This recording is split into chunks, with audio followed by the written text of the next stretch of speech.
Halo Gitalers, balik lagi di channel Hobi Kita. Di video kali ini aku kasih judul main pakai raket dangdung. Apa itu raket dangdung?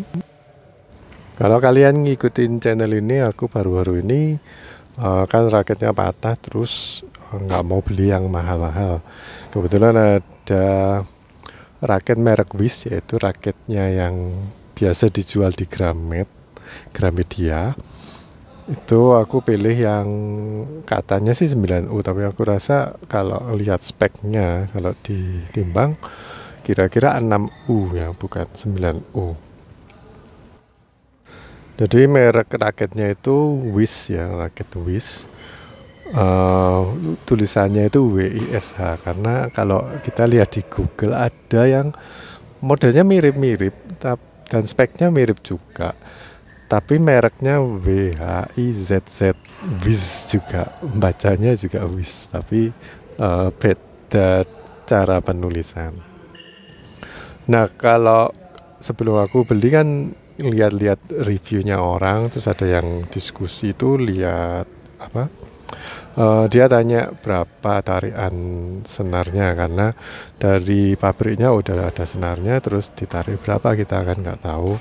Kata adminnya ditarik 22, tapi waktu aku coba pakai mungkin udah kendor, jadi sekitar, ya ini aku nggak tahu ya, tapi nggak mungkin 22, karena kalau biasanya aku pakai senar tarian 24 itu bunyinya masih nyaring, dan ini bunyinya itu kayak dung dung dung dung.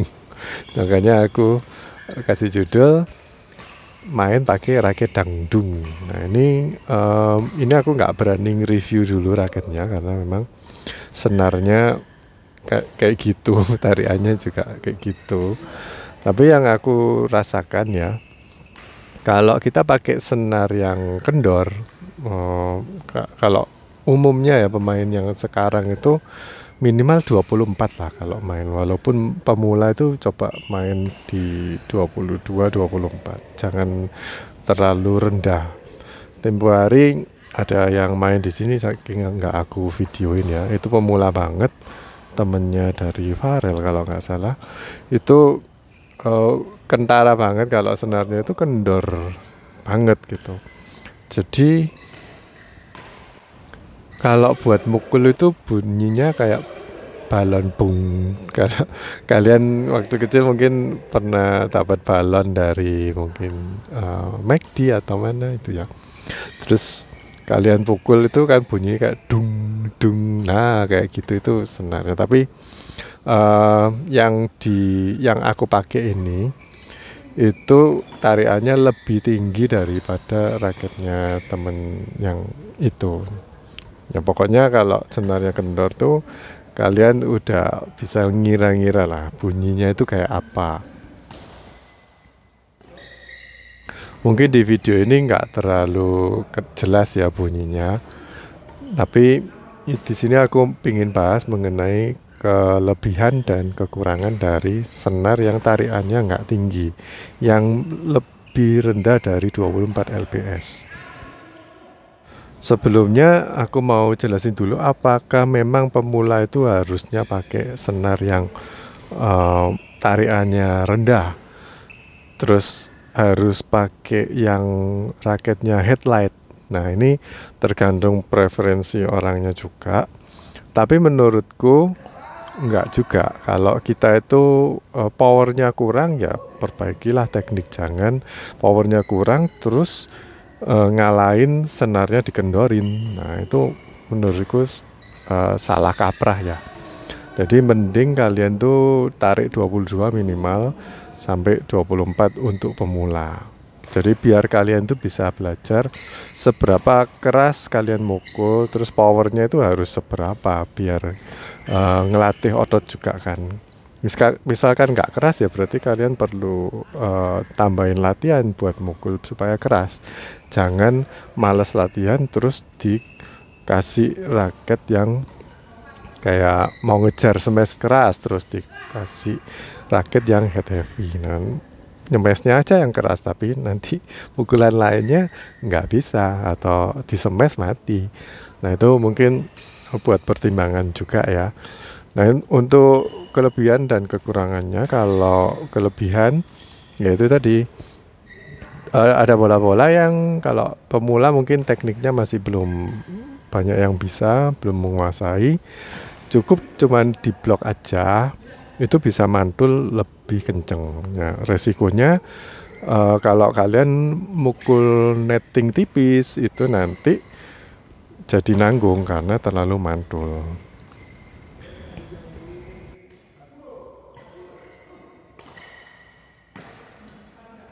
Lalu untuk bola-bola yang kalau ditaruh di belakang, terus kalian mau ngelop sampai ke belakang lagi, nah ini biasanya pemula itu nggak main kayak gitu ya. Jadi kalau ditaruh belakang mereka pasti mukulnya asal balik aja ke tengah. Nah kalau kalian mau pakai power, pakai teknik, pakai power itu gampang banget pakai senar yang kendor seperti ini. Cuman kelemahannya nggak akurat karena um, waktu shuttlecocknya datang ngenain senar, itu pasti senarnya yang kalah. Jadi agak kendor dikit kan kena shuttlecock. Apalagi kalau dari lawan itu juga cukup keras ya mukulnya. Jadi kalau kalian pernah ngelihat ini ya teori tentang gravitasinya Einstein, bukan yang gravitasinya Newton, kalian pasti disuguhin gambar yang seperti ini. Nah, kira-kira gambarannya itu seperti ini ya. Shuttlecock itu seperti bola yang warna kuning atau planet. Itu kalau datang dia kena senar, senarnya itu yang kalah. Jadi kayak melempung masuk ke dalam dulu, terus nanti bakal mantulin force atau kekuatannya itu dipantulin ya. Nah, waktu bolanya mendelep atau masuk ke dalam senar, itu nanti bisa belok arahnya karena kita nggak bisa prediksi ya, sulit diprediksi itu menjoroknya itu pas di tengah atau mungkin kalau kita habis lari-lari dari kanan ke kiri itu pasti mukulnya nggak pas tengah gitu, jadi bakalan belok. Tapi kalau misalkan senarnya itu lebih keras, tarikannya lebih tinggi, itu mendelepnya atau masuknya ke dasaran penambang senar itu enggak terlalu dalam, makanya bisa lebih presisi. Tapi resikonya kalau tangannya nggak kuat itu mukulnya juga nggak sampai belakang. Jadi ada plus minusnya juga ya. Makanya banyak yang menyarankan kalau pemula itu pakai senar yang tarikannya rendah. Tapi secara ini fisika harusnya teorinya itu seperti itu. Jadi disesuaikan aja kalau tangannya memang nggak seberapa kuat, tapi kepingin pakai senar tarikan yang agak tinggi 24, 25 gitu, ya jangan mukul ngasih pengembalian yang maksa kalian tuh dari belakang balik ke belakang lagi, ke belakang daerah lawan ya. Atau misalkan kalian memang nggak kuat, mau mengarah dari belakang ke belakang atau kepingin ngasih bola ke belakang, nggak harus dari belakang ya, nggak harus dari belakang ke belakang, tapi misalkan kalian dari tengah masih kurang kuat juga tapi kepingin naruh ke belakang, itu kalian bisa mainin di ketinggian. Jadi ngelopnya itu jangan terlalu tinggi, agak datar. Nah itu nanti bisa sampai ke belakang. Yang kan tujuannya kepingin naruh ke belakang kan. Jadi energinya itu dimanfaatin sebaik-baiknya. Kalau energinya cuma maksimal 10, kalian energinya cuma 5, ya risikonya ini kompensasi di ketinggian pengembalian bola.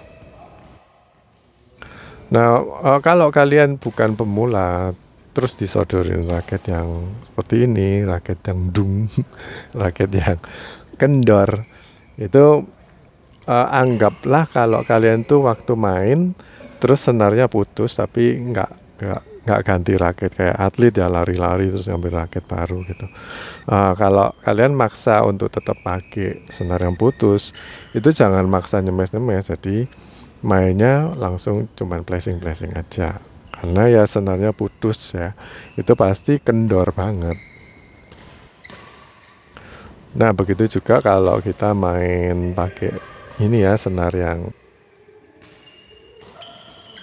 tarikannya lemah, itu sebaiknya memang nggak main keras-keras. Seberapa pun keras kalian nyemes juga nggak keras banget ini hasilnya.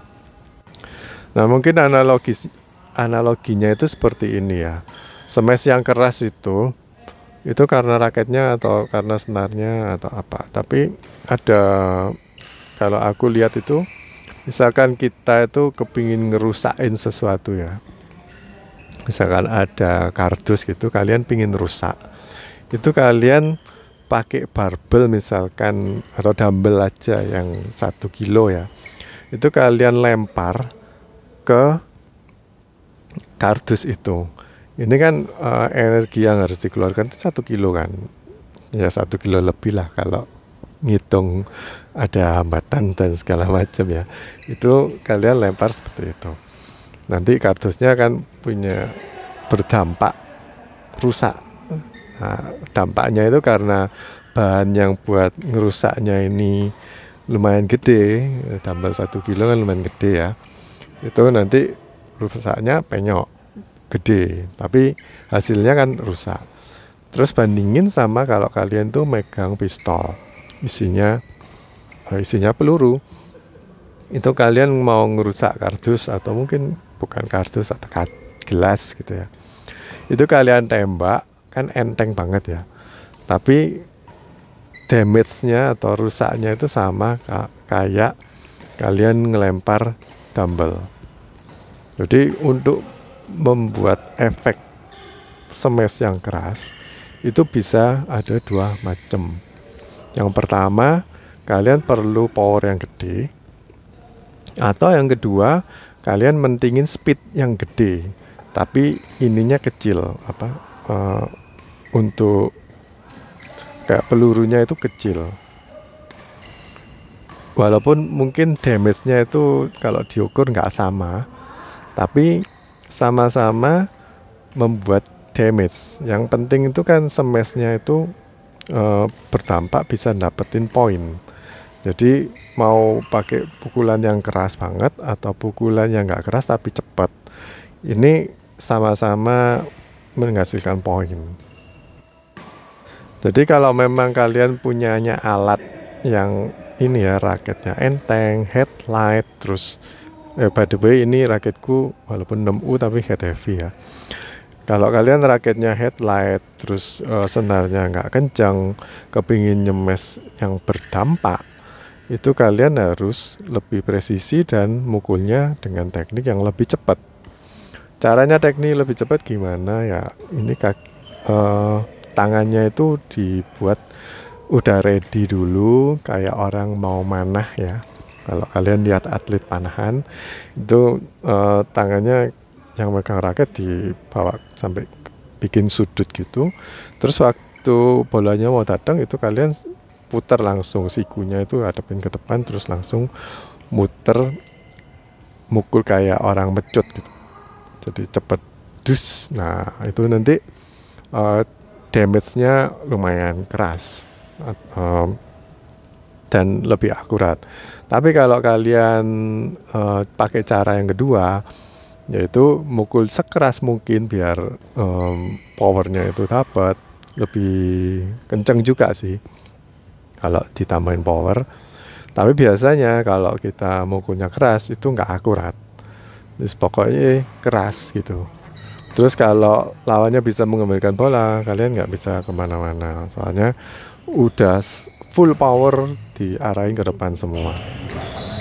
Nanti kalau lawannya bisa mengembalikan ya hopefully memang enggak ya, karena kita mengeluarkan kekuatan yang paling gede di akhir-akhir, hopefully langsung mati lawannya. Tapi kalau misalkan nggak mati, itu berhasil dikembalikan atau dibelokin malahan, itu kalian bakal kelabakan ya. Untungnya kalau dapat partner yang bisa cover, tapi kalau enggak ya mati. Nah itu mungkin yang bisa jadi pertimbangan pakai raket dangdung ini seperti apa. Karena raketku ini enteng, jadi aku nggak bisa mukul cepat untuk smash. Kalau gerakan tanganku cepat, nanti jadinya malah luput. Oke guys, jadi gitu aja sih tips-tips dari aku. Semoga membantu. Sampai jumpa di video berikutnya. Bye bye.